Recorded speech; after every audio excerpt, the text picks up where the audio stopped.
Hello. This is part 2 of the week 2 lecture. I know it's toward the end, but the issue is I think that people really like the poems this week, and particularly when the men go off to war, and you guys were having such a great discussion. I think that it's good to put it in toward the end of the week and give you that little extension on the poems if you do need them for the next week. So I wanted to go over this essay really quickly. This was the second essay for this week, learning about figurative language. And so, this week's theme was the line and then specificity and imaginative language. And I thought this was a really good article to use to go along with that theme. And so one of the things that I thought was really cool about the article is how the author says, why can't the poets just say what they mean, right? She says, you've probably heard that before, either in the classroom or outside of it. And she says, one of the things she says down here, for instance, every time we try to tell people how much we love them, really, really love them, the words woefully seem inadequate to the task. And so maybe that's something that you've experienced when, in particular, I think it happens with romantic love, but it also can happen with a child or a parent when you love someone so much and you go to try to tell them how. You just keep tacking the reallys on there, or you say, I love you over and over again, and these words don't necessarily hold up to the immensity of the feelings that we feel. So we find other ways to say things. And all the time in our normal everyday language, we're always using sort of idioms and euphemisms and figures of speech, right, that help stand in for like literal meanings of things, and we make connections through these things and shared connections. Well, in poems, we don't really want to use the cliches and the idioms that we know, because that's not something that is specific to our experience in our language. So when you say, she was as quiet as a mouse, that is dead language. It's done, because we all know what that means and what that says. It's the same thing with like shone as bright as the sun, was as wispy as the wind. These kinds of things that we know over again are these simple comparisons. So in this article, what she does is she actually challenges us to move forward and think of really new types of figurative language. I like this part where she was talking about how the idea of figurative language is very human, right? This idea that Dr. Spock and the robot-like people, they don't understand these metaphors and similes because they don't have the frame of reference that we share as humans and our human experience. So I thought this was a pretty cool thing. She talks about like how it says how there are other types of figures. So we learn, let me back up a second. We learn mostly about metaphor and simile, right? And so she spends a lot of time in here, let me see if I can find where it's at, talking about metaphor and simile, right?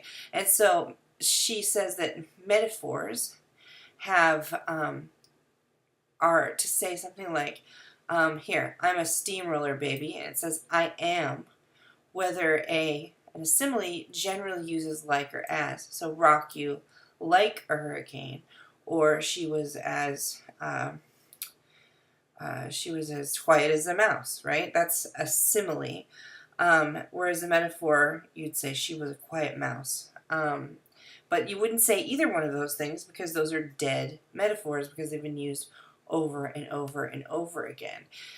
So those are actually two of the predominant ways that people use figurative language in poems.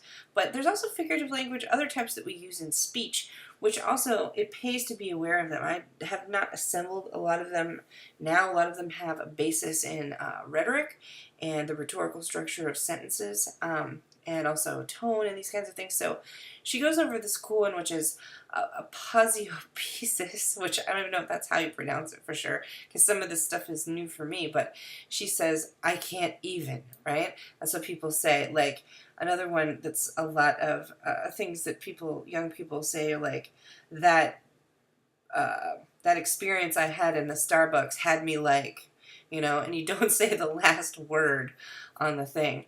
My on-ground classes, like came up with some other some other examples. One that they said was when you're gossiping and they say, "Girl, let me tell you." Like, so it's just when you don't say the rest of the sentence. And so then there's sarcasm, right? Which we all know when we say there's sarcasm. And paralepsis, this is I died. Oh no, that's not that one. So this is something. This one is a little hard, but it says, not to mention everyone in school saw it too. Continues your friend who might be a jerk. This is paralepsis. Your friend is feigning wanting to say nothing about your very public humiliation, and in doing so is drawing your attention to it. That's a little bit more advanced, but what you can see from here, and hyperbole, of course, is when you're like, oh, I died, I just died, right? Or like when you're like, I'm so hungry, I'm going to die. I'm so hungry, I could eat a horse, right? That's hyperbole. So, these kinds of things are different kinds of figures of speech that we use, and there are lots more, but these are just the examples in this article. So she talks about the two parts of the metaphor: the tenor, which is the original subject, and the vehicle, which is the thing that it's being compared to. So be sure to write that. And then this is a really good example here, where she says to compare apples to oranges, not Fujis to Macintoshes. So she says, let's say if you were to write, the coffin was a dark shroud. Since both coffins and shrouds are items that cover the dead, shroud doesn't take us very far afield, okay? And the idea of the coffin hasn't changed, but if you were to write, the coffin was a black boat, then that creates sort of a surprise, right? Because a boat is not necessarily what we expect, but it does, like she says here, introduce travel or conveyance, meaning going from place to place. But it just creates just a little bit more distance. One of the things that I liked recently in terms of kind of flattening and tightening, not flattening, but tightening those similes and metaphors up, is my friend had written a poem who said, and she said in it, like, the devil's face was like a green glow stick in the rearview mirror. And I said to her, I was like, that would be a lot better if you said the devil's face was a green glow stick. It puts that language right on top of it without that space of, the like or the as kind of butting up in between. And I think that it collapses it to a much more kind of creepy or surprising image. So there are some more ideas through here. And if you read, this is a really good exercise. We did this in the on-ground class. So you could try to do these. It's like Mad Libs from when you were a kid, maybe. Or you fill in the word that it says here. So you'd say, my date danced like an ant. I don't know. Mountain climbing. I guess that's not a really good verb. My date danced like an ant convulsing on a grape. I don't know. But what you need to do is just kind of practice making these metaphors and similes by filling in these blanks and trying to think of something that's very creative. So, like, that's something that you can do. So this was a brief overview of the article, but real quickly, I want to attend to the poems because you guys really liked the poems this week. So I am going to end this tiny part of the lecture, part A, and then we'll move into the poems for part B. So watch the second part.